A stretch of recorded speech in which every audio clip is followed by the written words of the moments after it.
Je serre ta parole. Oui, Je serre ta parole dans mon cœur. Afin de ne pas pécher. Afin de ne pas pécher. Afin de ne pas pécher contre toi.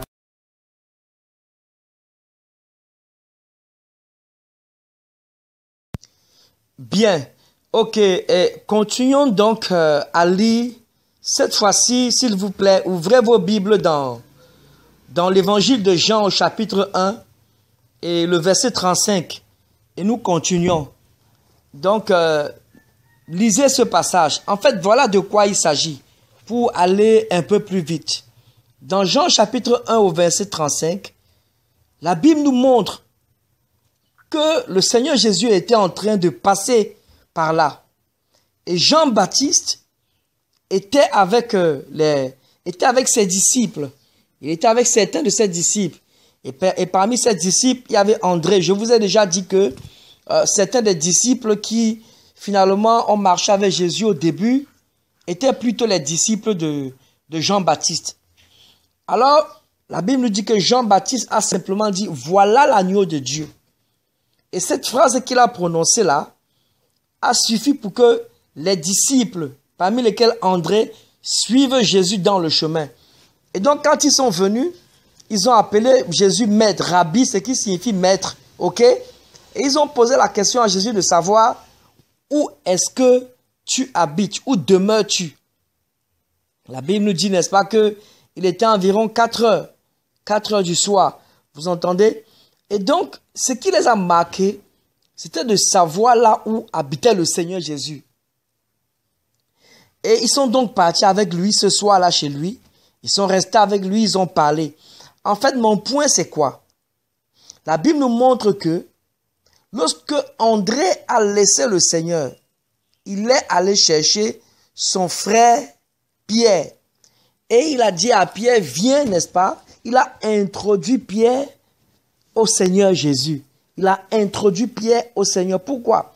Parce que le temps qu'il avait passé avec le Seigneur, cette simple soirée-là, il a vraiment été touché de la conversation qu'il a eue avec le Seigneur. Vous entendez? Il n'est mentionné nulle part que c'est le Seigneur qui a demandé à...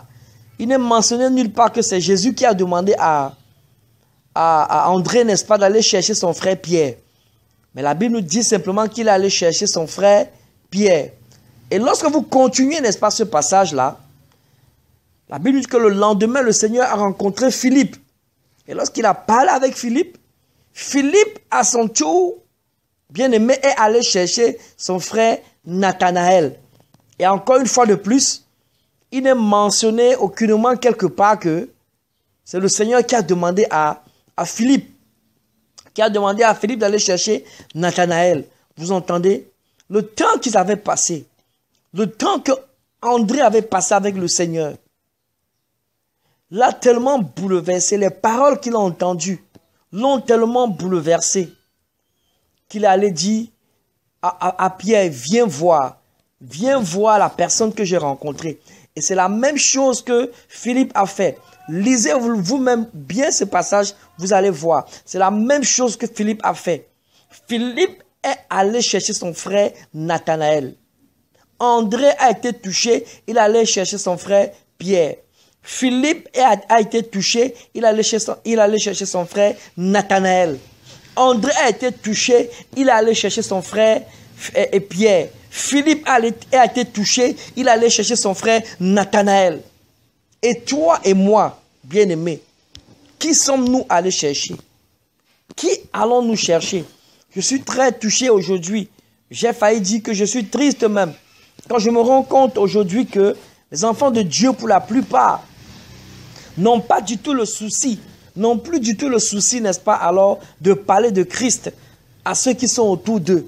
N'ont plus du tout le souci de parler de Jésus à ceux qui sont autour d'eux, à leur voisinage, à leurs copains, à leurs copines, je ne sais pas moi, à leurs anciens camarades de classe. Et encore, nous venons à l'église et nous repartons.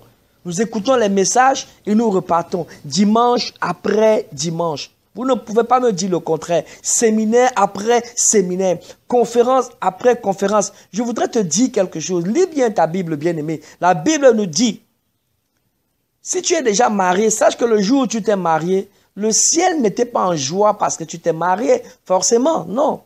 Le jour où tu as eu ta voiture, le ciel n'était pas forcément en joie le jour où tu as eu ta voiture. Le jour où tu as construit ta maison, le ciel n'était pas en joie forcément. Pourquoi? Parce que même les gens du monde, ils ont toutes ces choses-là. Le jour où tu as eu tes diplômes, le ciel n'était pas forcément en joie, bien-aimé.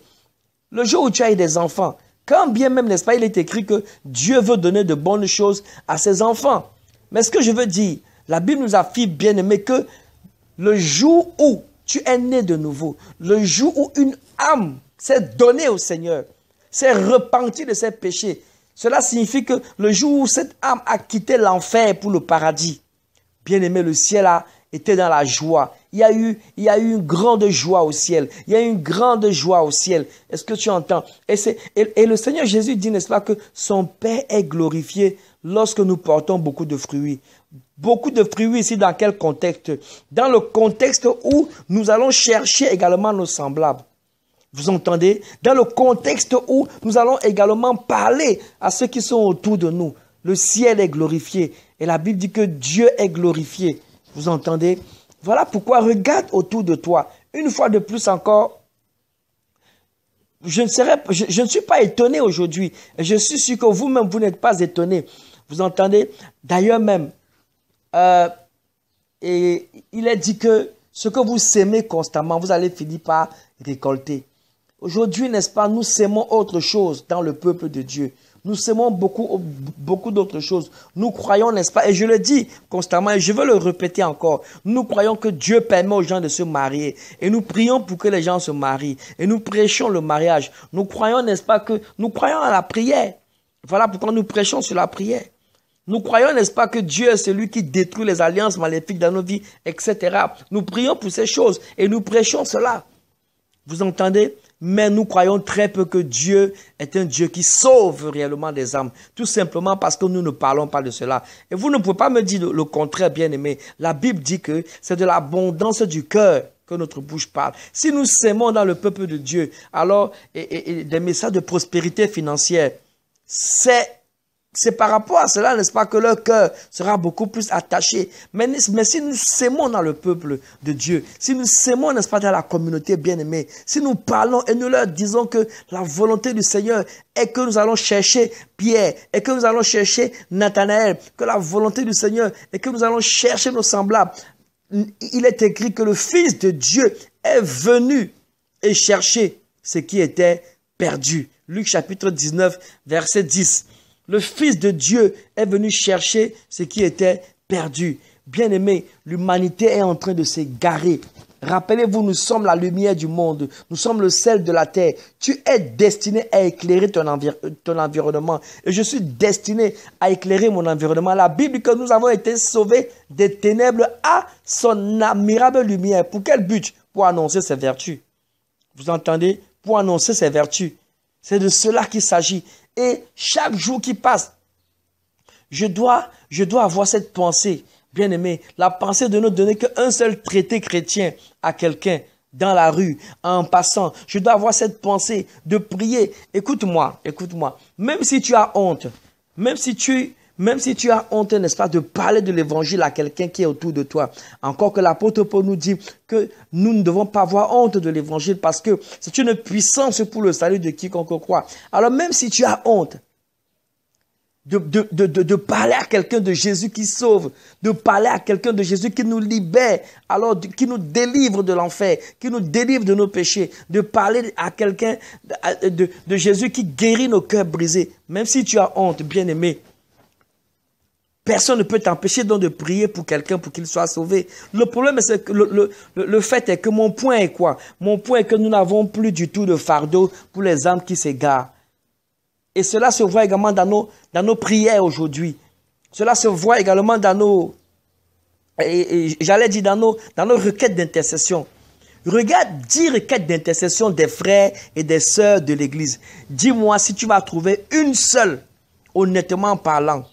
Une seule Une seule requête comme quoi, Seigneur, sauve mon frère, sauve ma maman, sauve mon papa qui est sur le chemin de l'enfer. Prends 100 requêtes de prière des enfants de Dieu aujourd'hui. C'est à peine si tu vas trouver 2 ou 3 requêtes dans ce sens-là, bien-aimé.